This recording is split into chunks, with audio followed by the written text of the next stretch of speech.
There's a lot of misinformation on this app when it comes to twin flames. I don't claim to be an expert, and you'll never see me duetting anybody else's videos who is a twin flame coach or a twin flame guru, like disagreeing with them. I don't do that. People do it to me. I don't care. We're all coming from different journeys, so we all have our different perspectives.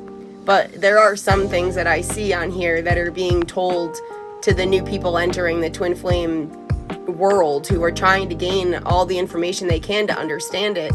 And they're getting information like, well, if you don't have a 20-year age gap between you and your twin, then that's not a true twin flame. Or if your moon sign doesn't match their rising sign, then they're not your true twin. I mean, this is just ridiculous to base that on one thing like that.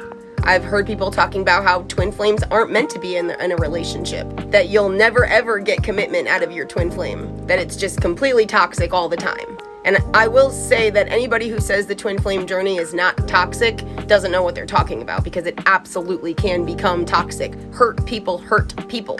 Will your twin ever purposely go out of their way to hurt you or abuse you? No. But in trying to protect themselves, they very well can hurt you.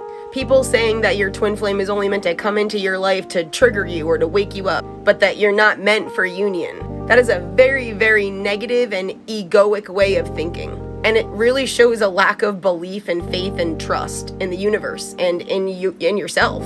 I will say the one positive thing that it does is it helps get rid of that obsession.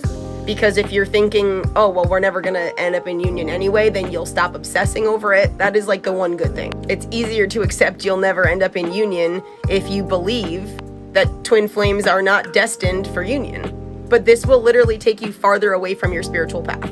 Because now you have no incentive to do the work, which is crazy because a lot of us start doing the work because we want to be with our twin flame. And then once we wake up and we claim our power and we realize and remember who we are, we don't even want that twin flame anymore. You shouldn't be doing the work for your twin flame anyway. You should be doing it for you. But I'm just saying, a lot of us, that is the incentive to go on that spiritual journey and do the work, is because they want that twin flame union. Twin flames are not fated or destined to be in a lifelong separation. Each journey is different. Some are destined for union. Some are just waking each other up spiritually. Some will never physically meet. It'll be all virtual. Some will choose a soulmate instead. Some will choose themselves instead. Some will never have the courage to leave their karmics. And some of them are going to stay lazy forever and never do any of the work. Just be careful with whose advice you take. People that are stuck in these negative karmic cycles, filled with the pain, the trauma, the guilt, will try to pull one over on you because misery loves company. And quite honestly, they might not even be on the journey when you 100% are.